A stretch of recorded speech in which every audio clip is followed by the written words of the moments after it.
Nagaan Waaqayyoo isiniif haa ta'u, akkam jirtu nagaa keessanii nagumaa Waaqayyoof haa galatu nagaa kooti. Waa'ee raajotaa raajii Isaayyaasii dheengaddaa barasuu jalqabne irraa kakuu moofaarraa raajii Isaayyaasiin garuu walumaa galamee chaartii raajotaa kan isinitti agarsiisa. Raajonni kakuu moofaa maal fakkaatu kan jedhu adda baasee isinitti agarsiiseen isa booddee gabaabsee raawwadhachuu kooti hundumasaa. iPad kooraan isinitti agarsiisa gara sanatti galagalchee. Amma yoo ilaaltan ilaanni kuni The Prophet Chartedha. Santarajii waa'ee raajotaatii fi ka'eedha jechuudha. Amma inni gara olii jiru kuni ilaanni gara olii jiru kun jechuudha. Inni kuni pre-exilic utuu boojuun hin ta'in fuulduraa isa turedha kun warroota turan. Inni kun immoo boojuu keessa warra turan. Inni kun immoo erga boojuu irraa ta'e booddee warra turanidha inni kun. Kanaafituu pre-exilic, exilic, post-exilic warra turanidha. Bakka sadiitti bahu jechuudha raajonni. Bakka sadiitti bahu. Lammaffaarratti immoo deebi'ee inni bukkee kanaan jiru immoo warra Ormootaatiif warra dubbatan warra ijoolleen Israa'el kun bakka lamatti gosi 10 bakka Norziitti gosi 2 immoo gara gadiitti ba'anii Solomoon ilmi Daawit bara 970 dhaloota Kiristoos fuuldura bushuu jalqabee cubbuun hojjete irraa kan ka'e bara keetti miti bara ilma keettan adda baasa Waaqayyo jedheeraa waan ta'eef 930tti yeroo inni bulchiisa raawwate ilmi isaa karaa Waaqayyo irraa yaada abbootii fudhatee karaa sanarra deemuu gibira qannasuu hundumaa waan dhiisee fi bakka lamatti cabani. Garbichi isaa Yerobi'aam kan jedhu gosa 10 warra olii fuudhee deeme gosi 2 Yihuudaa Beniyaam garuu garuma gadiitti hafanii jechuudha. Isaan qomoo Daawitii wajjin hafan mootummaa Daawit irratti hafani. Kanaafituu warra Ormaatii warri dubbatan jiru, warra gosa 10 oliitii warri dubbatan jiru kun immoo warra gadii warra Yihuudaadhaaf warra dubbatanidha Yihuudaa Beniyaamiif. Amma gaa boojuu fuulduraa warra Ormaatii warri dubbatanii kunoo warra akka Abdiyyuu Yoonaas Naahom. Abdiyyuun eenyuuf dubbate? Edomiyaasiif dubbate. Zariin Esaawudha. Booddee guddatanii Edomiyaas ta'an isaan kuni Edomiyaas jedhamanii waamamu gara 663 643 warra jedhan jiru. Akkuma kana immoo 800 fi 605 ka'ee hamma gara gadiitti hamma 500 wayitu warra jira jedhanis jiru 586 ka'ee isaan kun warra Yihuudaa laallataa warri goroolli immoo warroota Israa'elii rukutanii isa jedhudha warri Edomiyaas kun. Innaa kanaafi isaanitti kan dubbate Abdiyyuudha. Qalbii isa Esaawuu fi Yaaqoob wal lolanitu Esaawuu Yaaqoob wal lolanii turan waan ta'eedhaaf isa kana dhiisuu fi mannaa qiimii qabatanii Esaawuu fi Yaaqoob gidduutti isaa yeroo sana Yaaqoob biddeeniin goyoomsee watii misraatiin goyoomsee hangafummaa irraa fudhatee deebi'ee immoo abbaa goyoomsee fudhatee deeme sana zarii isaatti dabarseera Esaawuun dhiifaman goone isa booddee yeroo isaan booji'amanii deeman yeroo tokko warri Israa'el yeroo gosi 10 sun warra Asoor warra Naanawiin booji'amanidha jedhu warri kaan immoo warra Yihuudaa yeroo isaan Baabilooniin booji'amanidha jedhu wama feebiyyuu qiimii qabatanii yeroo isaan baqataa jiran rukutuu isaaniitiin ijaa bahuu isaaniitiin Waaqayyo zarii Edomiyaas biyya Edomiyaas ciraadhaan balleesse. Dhiifama gochuu dhiisuun ijaa bahuu barbaaduun akka inni balleessu jechuudha. Isa kana Abdiyyuu raajii Abdiyyuun itti dubbate namni yoo dhiifama godhe malee namni yoo araara godhe malee namni yoo darbe malee akka inni badu.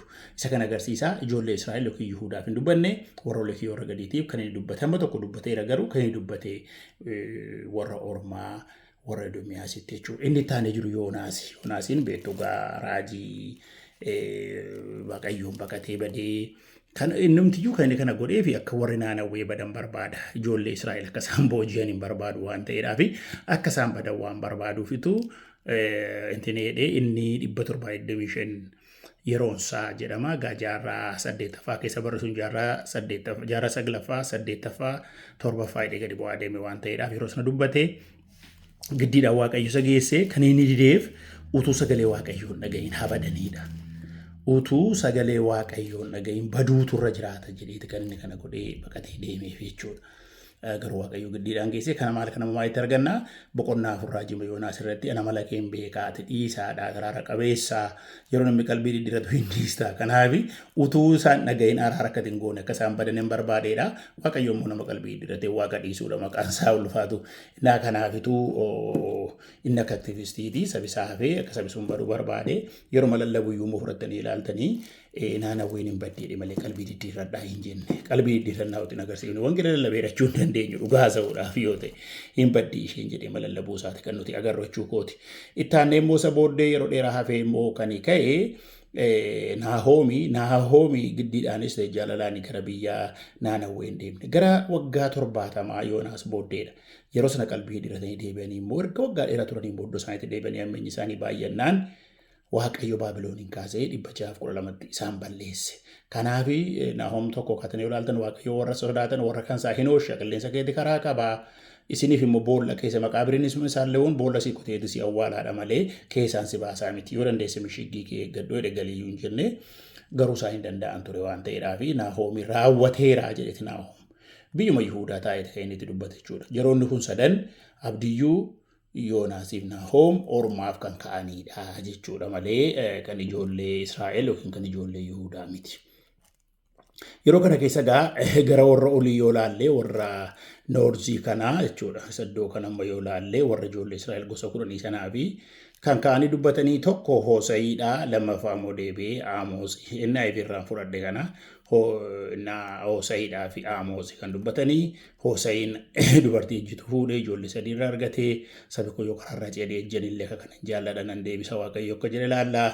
Aamoos immoo hoolaa tissa horii tissaa gara dabuu Yihuudaarraa ka'ee yeroo dhaqeeraa jiru dubbatu hari'anii egaa rakkoon qabu jedheeti kan dhiisee barrisaa 780 gajaarraa 7ffaa keessa jechuudha bara sun gallakkaa malachuun isaanii kan isaan dubbatanii warra walitti dubbatanii jarri sun hin nageenye bara 721tti Asoor waagaa biyya fakkeenyaaf Itoophiyaa jedhamee magaalaan Finfinnee akkuma ta'e jechuudha. Addis Ababa akka ta'e akkuma kanatu warri Asoor jedhamu isaanii warra Sooriyaa miti Asoor jedhamu amma naannoo Iraani. Kanaafi achi isaan kaanii magaalaan isaanii naannawweedha 721tti tootaalii booji'anii jechuudha. Tootaalii booji'anii biyyattii balleessanii gosi 10 sun hammarraatti hin deebine lafa isaan jiran waan beeknu hin qabnu cubbuurraa deebi'uu isa raajii waa lamaaf kaasa gooftaan tokko yeroo cubbuun baay'ee hammaatu qalbii diddiirradhaa deebi'aa jira. Waaqayyo sin oolchaadha.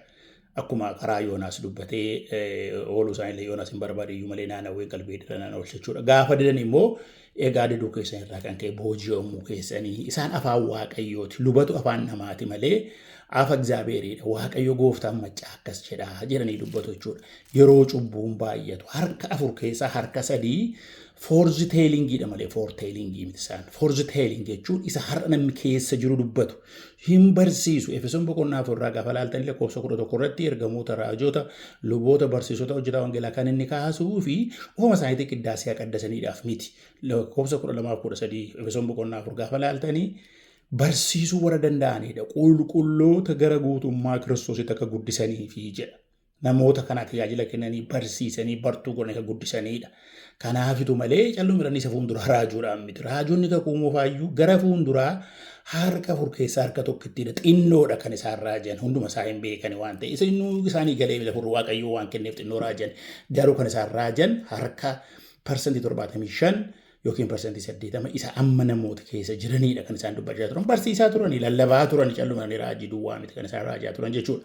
Kanaafituu ijoollee Israa'el warra Noorziitiif yeroo sana Eeliyaasii fi Elseenii hin barreessine egaa isaan macaafa barreessine malee isaanis ka'anii warra oliitiif dubbachaa warra turanidha. Warra kana fuulduraa garuu kan sirriitti macaafa barreessan keessaa furanne yoo laalle Hoosa'iif ammoos warra oliitii dubbatanii 721 booji'an jechuun afaan waan ta'eef isaan raajota boojuu keessaas hin qabani. Raajota boojuu keessaa hin qaban. Warri gara gadii yoo laalle garuu yeroo jaarraa 9ffaa jaarraa 8ffaa jennu kana keessa yoo ilaalle warra gara gadii tokko Yoo'eelii lammaffaa Mikiyaasii sadaffaa Isaayyaasii kuni boojuu fuundura jechuudha. Boojuu fuundura. Warra gadiitiif isiniin jedheera warra kun boojuu fuundura.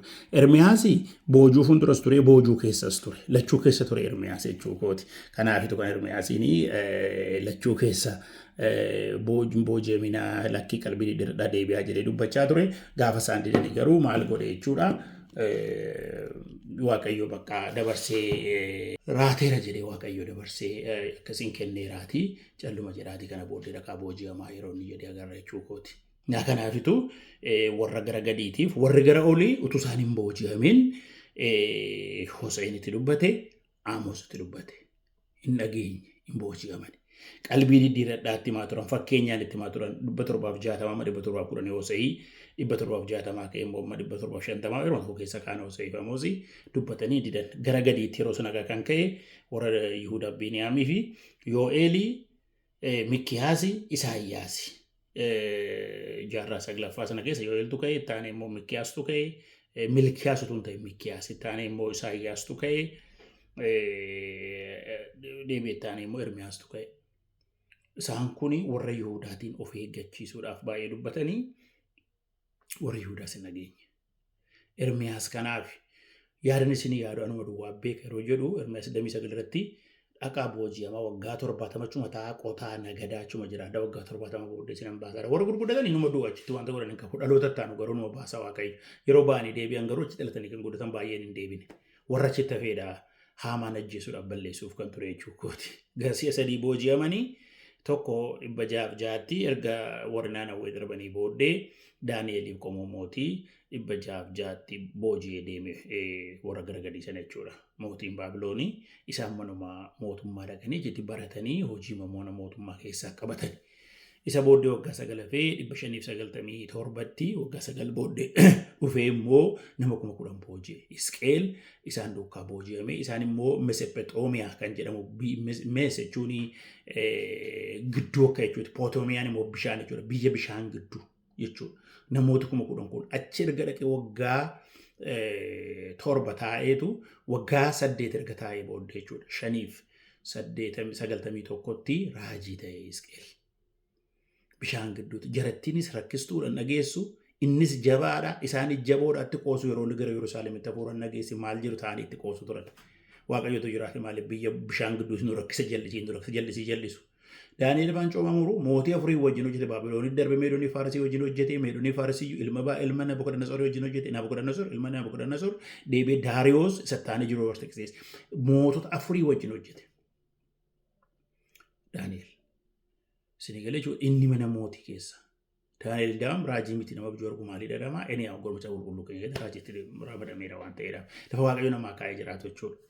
Meesaak Seetiraakiin immoo iddoo kennee fi garuu waraajja kanarra maal kanarra kan isaan hojjetaa turanii Daani'el Hisqeel garuu bishaan gidduu jarri jaboodha siinis jabeesseera dee Waaqayyo isaan ta'anii itti qoosaa turan. Inni jedhu isaan booddee Hisqeel booddee waggaa 11 591tti booji'an mitire waggaa 11. Daani'el fa'aa booddee immoo waggaa 20. Turanii boojuu 586tti hiyyeessa duwwaa hambisee hunduma isaanii booji'ee Sedeqiyaas mootii isaa warra Gibxitti baqatee isaanii wajjiniin Baabiloonii waraanuu barbaade ija keessaa baasee hunduma isaanii booji'ee sokkee boojuu waggaa 70 yeroo Daani'el fa'aan booji'aman 606 ka'ee lakkaa'ama. Bara yeroo sanaa amma Kiristoos gadi lakkaa'ama ture waan ta'eedhaaf.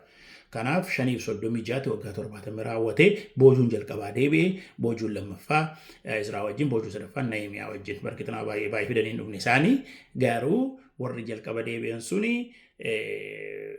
kan isaan jedhu luba Iyyaasuudhaaf Zarubaabelii wajjin dhufanii mana qulqullummaa ijaaruu yaadanii hin taane waggaa 16 turan. Horiin kiisiin guutuu nagadanii homaa bu'aan hin jiru qotanii quufuun hin jiru horiin kiisiin taa'u. Waaqayyo boojuu booddee Haagee kaasee Zakkaariyaas hin ka'e Haageenis hin ka'e Haageeni raajii masii afur lallabeen si'a sadii actually si'a sadii lallabee si'a sadii kasaa waggaa afur gidduutti mana qulqullummaa ijaaran godhee kanaafitu warri boojuu duraa kan isaan raajan kan isaan barsiisan of eeggadhaa qalbii diddiirradhaa ittiin fakkaatu garuu hin deebi'an. Yeroo booji'aman immoo boojuu keessatti abdiin jira cubbuu keessanii booji'amtan waan ta'eef amma immoo Waaqayyoo wajjin walii galaa ammayyuu Waaqayyoo deebisee isin baasaadha kan isaan jedhan. Boojuu booddee immoo kan isaan jedhan darba yaadadhaa qalbii diddiirrachuu dinnaan Waaqayyoo wajjin jiraachuu dinnaan boojuutu isin kenne. Amma immoo isin qalbii diddiirrannaan sirrannaan boojuudhaa isin baase. Tokko dabarsee yeroo mudduu sana Israa'eliin yaadatti yoo ta'e waggaa 20 waggaa 40 bara abboota firdiidha Filisxeemoon dhufanii bitu warri miidiyaan dhufanii bitu yeroo isaan qalbii diddiirratanii bo'an immoo Waaqayyo isaan baasa yeroo isaan immoo deebi'anii irraanfatan immoo yeroo darbu immoo cubbuutti deebi'uu dabarsee isaan kenna ture yeroo boojuu booddee immoo yaadadhaa akka isa duraatti hin deebine nam seenaan kan naanna'ee ripiitii ta'uu fi nama seenaa irraan baratudha. Seenaa abbootaa irraa barachuu nurra jiraata. Seenaa warra doggoran irraa barachuu nurra seenaa warra kufan irraa barachuu nurra jiraata. Nuyi kufuu nurra jiraatu doggoruu nurra jiraatu. Inni namoota baraaraa ta'e yoo nu sirriitti hin jiraannu ta'e nurra ta'uunsaa hin hafu waan ta'eedhaaf.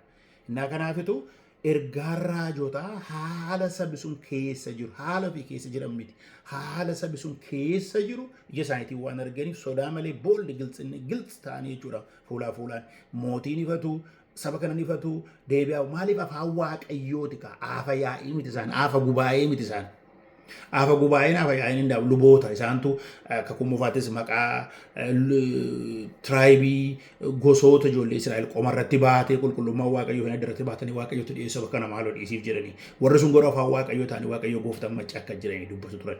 Kanaafitu boojuu fuuldura kaasee deebi'aa jedhanii didanii boojuutti kennee warri horsiisuun jechuun badan waan ta'eedha warri gara jangosi godhamu boojuu keessatti raajiin qabanii boojuu keessatti garuu raajii qabu ijoolleen Yihuudota Imbaaqoom jira Sofeeniyaas jira Ermiyaas jira Ermiyaas maaliif boojuu dura dubbate ammas immoo booji'amuu isaanii ijasaatiin argeetu faaruu Ermiyaas jedhamu matsaafa faarsiin booyee jechuudha faaruu jechuun faarfannaa biraa miti faarfannaa galataa miti hin booyee ijasaatiin argee jechuudha yeroo Daani'el afaan booji'aman sana Imbaaqoom raajaa ture. Waggaari daaboo isaatiin arge maaliif hin faradduudha waaqayyo kan inni jedhu nan faradha waaqayyo jedheetu itti agarsiise jechuudha. Garuu narra geeddarame ergaa waaqayyotti ergeen garuu kan inni waaqayyotti waggaa daaboo raawwate. Na boojuu keessa kan turan jechuudha egaa boojuu keessa kan turan amma warri kuni warra akka Sofeeniyaas warra akka Imbaaqoom kuni boojuudhaa dhiyaate kan isaan dubbatan boojuudhaa dhiyaate. Still boojuu dura dhiifama tarii xinnoo ishee itti dogoggora godheera yoo ta'e. Boojuma fuuldura warri suni fagoodha warra akka Mikiyaas fayyoo ilfaa yeroo dheeraa fuuldura kan isaan ka'anii boojuudhaatti dhiyaate garuu kan ka'e Imbaaqoom Sofeeniyaasii fi Ermiyaasi.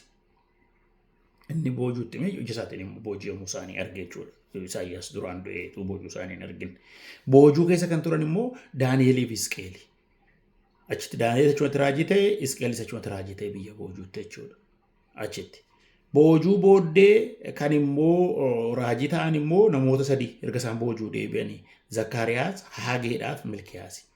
Yeroo isaan boojuu deebi'anii dhufan sana gara akka dhufanii mana qulqullummaa jalqabnaan diinni itti kaanan dhiisanii waggaa 16 fiigaa turanii 536 deebi'anii 520tti fiigaa turanii isa booddee waaqayyo Zakkaariyaas makaa dubbachaa ture humnaaf jabinaan miti hafuura kootiin maleessaa harka kee jalqabee sirraa tachaanii ture. Kan isin barakaa dhabdan kan isin uffatni ta'uu dide nyaatanii quufuu dadhabdan gombisaan keessan guutuu jireenya keessan guutuu dide hojii mana waaqayyoo dheessan hojii keetti kaatan kan jedhu Haageen dubbate ergaa sadii duwwaadhaan waaqayyoo namoota kana kaasee waggaa 4 gidduutti mana qulqullummaa ijaaran. Dhugaadha mana qulqullummaan Solomoon ijaaree boojuu fuuldura warqeedhaan ijaaree mana isaas lafa isaas maal isaas warqeedhaan ijaaree warra dullooman warra gurguddaan gaafa argan hin boo'anii ijoolleen boodanaalee dhimma isaaniitiin faarfatu iyyuu turan yeroo sana. Waaqayyo isa kana miti jedhe karaa Haageetiin waaqayyo mana koo qulqullummaa ganaadha inni ulfinaan guutuu jedhe isin isa warqeedhaan ijaarame isa mukaan ijaarame dhaltanii hin dinqisiifatinaan boo'inaa jedheen isa mukaa isa duraa caalan kun badaa mitittanii waa'ee keenya waa'ee nuyi mana qulqullummaa har'a nutu mana qulqullummaati manni isin ijaarrattan citaa keessattis waaqessitan laga biratti waaqessitan mana dinqiitti waaqessitan waan tokko waaqayyoof waanuma tokkotti waan lakkaa'amu dhugaa isin ta'e manni qulqullummaa naafisin waaldaa miti isin dhadhansu mana kadhataati malee. Mana kadhataati. Traditionally manni waaldaa jedha afaanii malee waaldaa miti inni mana kadhataati. Mana qulqullummaa nuudha sagaatu ulfinaan guutaa jedhe. Egaa isa booddee isaan booddee gara waggaa 100 ture immoo 130tti Milkiyaastu ka'e. Yeroonni kun boojuu deebi'anii waaqayyoo faarsaa qulqullaa dhiyeessuu dadhaban hoolaa luqqaatu, saawwa luqqaatu, maaloo gaa'ela diiguu jalqaban. Gaafa turan waaqayyoon irraanfatan isinan taazzabee jedhe waaqayyo hin geeddaramu jedhe. Inni egzaabeeraa hin lawwatamu. Isin garuu hin geeddaramtan. Boojuu baasatanii iyyaa turtan isinin baasisanii eebbise. Eesa jibbee Yaaqoobiin jaalladhe. Yaaqoob baacii waliin kan ture maal ture jaalalli waaqayyoo filmaate waaqayyoo hin gaabu waaqayyoo filmaa isaatiin waan ta'eef isiniin isaa isa dhiiseen isiniin jaalladhe. Jibba akka namaa jibbachuuti filmaata karaa sana isa hin filanneedha. Isin garuu natti geeddaramtan ani garuu hin geeddaramu jedhe Yesuus Kiristoos kaleessa har'a bara baraan isuma Ibroota 13:8 irraa akka jedhu waaqayyoon geeddaramu jaalala isaatiin geeddaramu.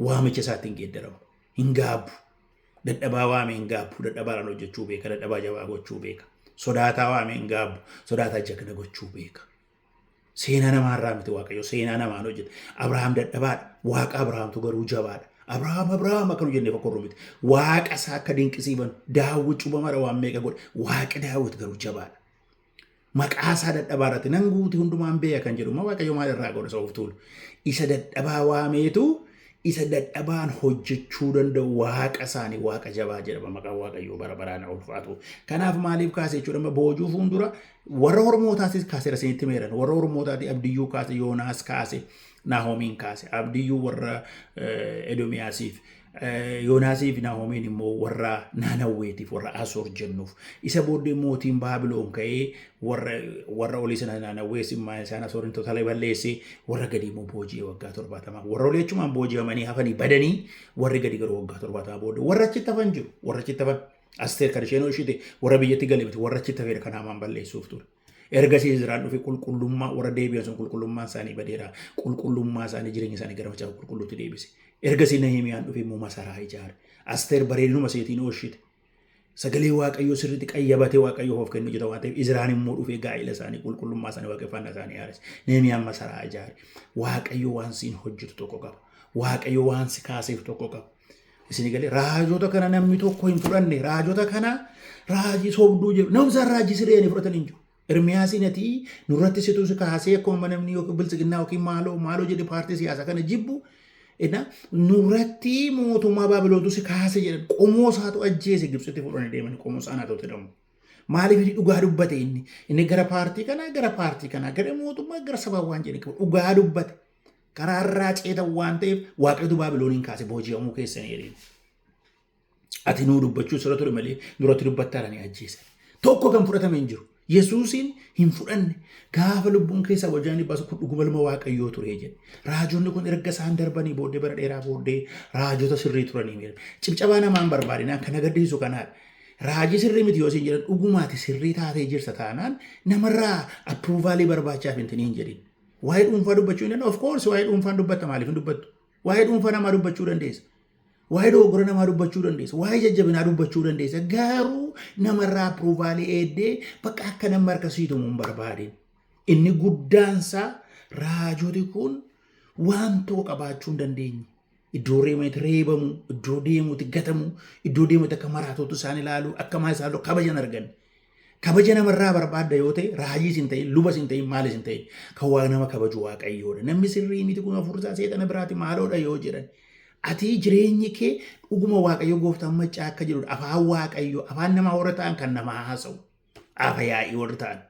Isaan lubbootaan tajaajiltoota biraa saba kana wata. Ati afaan Waaqayyoo taatee haasofta yoo ta'e yeroo mootummaan dogoggoru, yeroo sabii dogoggoru, yeroo maal jedhu itti dubbadhu barsiisi lallabi. Waa'ee isa gara fuulduraa amma biyyi lafa dhumaatiin gaheera kana booddee siyaasii wal'aadha qabi jireenyi wal'aadha dinagdee wal'aadha har'a kooraajiin kan warra AI ta'e artificial intelligence kan Google ta'eera wanti hundumtuuyyuu ati dhugaa wangeelaa qabadhoo himi namooti gara qulqullummaatti gara qajeelummaatti akka deebi'an. Habeera faashiniinsa Ameerikaa si baasa Kanaadaa si baasa maal biyyi lafaati. Asis ta'e achis ta'e kan jiru namni sirrii tokko raciisanii biddeema tokko nyaata waan tokko biyya Afrikaa yookiin biyya Itoophiyaa rakkinaan guutan jenne biyya lafaatu rakkinaan guutuudha. Angaruu biyya lafaa moo'eera jedhe gooftaan haleeluyyaa maqaa Waaqayyoo bara baraan loo rakkina moo'eera angidiraa moo'eera jedhe gooftaan. Garuu biyya lafaa kamii lafti irratti hundumaatu rakkootu jira. Biyyi guddate kuni nama isaanii rakkate hoobleessi nama karaarra bulan baay'eetu jira garuu isinitti mul'isan soba miidiyaa beektu miti warra kana mul'isan bareedinuma hinsaa mul'isu bareedinuma maalii mul'isu isa rakkatee nama akkatti jiraatu isa wal'eessa diraagiin bal'eessa maal bal'eessa tokko isinitti mul'isan. Deebi'ee akkuma kun amma Ameerikaadhaa iddoo meeqa hiriira baay'ee namni jeeqaa jiru akkuma biyya keenya jeeqan waan tokko minim cubbuurraa kan ka'e biyya guddate biyya xinnaa ta'e hin qabu. Zawudurii caalaa namni maraate namni nagaan hin jiru hundumtuu maraatuudha. Inni tokko wayyaa buuse inni tokko qullaa buuse isaaf citee danda'u nagaan isa. Inni biraan garuu wayyaa uffatee konkolaataa ofa sammuusaa iyyuu hin jiru kan maraate isa. Annagaadha jedhee uffatee sirreessee deema garuu waan xinnoo se'aara waan xinnoo shitu taala waaldaa jeeqaa mana jeeqaa biyya jeeqaa nama guddaa ta'e safuutuu hin beekinaadha manaa hiikaa ijoollee jeeqaa inni biraan waaldaa jeeqaa maal jeeqaa ofii miidhamee dhiisuu hin beeku irra darbuu hin beeku. Isa kanatu ati immoo raajii taate yoo Waaqayyo si kaase horii argadhaa horii dhabdaa lafarra sooromtaa lafarra si jiraachisaadha Waaqayyo nama jiraachisa bakka akkaawuntiidha jiraatee jiraachuu baate. Sooressa si hiyyeessan nan godhanii Solomoon waa mana ga'uu naa kennee yoo sooressa ta'eesi nama nyaatu baay'ata maqaa kee wallaalaa ofuma minim bakka wanti addaa tokko hin jiru. Yoon hiyyeessa ta'e mo'atuu hin danda'a. Waama jireenya na ga'u tokko simbirroo bakka inni simbirroo kan waaqarraati satu nyaachisa daraaraa bakkee moosa tuffisa. Solomoon amma kan uffannee jedha. Waaqayyo akka kanaan nama nyaachisa nama uwwisa kan boriitiif warra nama inni dhiphata Maatiyus 6 isaantu dhiphata Ati dhiphatiin boroo fi isaatii yoo dhiphatu ati kan nyaattu kan uffatu kan keessa jiraatu waaqayyo beezikni diikee hin guutu dhibooftuu taate ol deebitee hin ciisin dhibooftuu taate dhukkuba sirra bu'a hojjedhu waaqayyo hojiidhaaf nu waame garuu hojjettee sooromta miti hojjetanii kan kasaran baay'eetu jira. Siniteen hima waanuma hojjetee fiigee miti namni jechuu kooti waaqayyo al tokko tokko namaa qajeelcha. Warri hattuu aca barbaarii meeqa sooromanii jiru warri gooftaan beekne baay'ee sooromee jira. Kanaan hin madaalamu namni argachuuf dhabuudhaan hin madaalamu namni waaqayyo nama jiraachisa.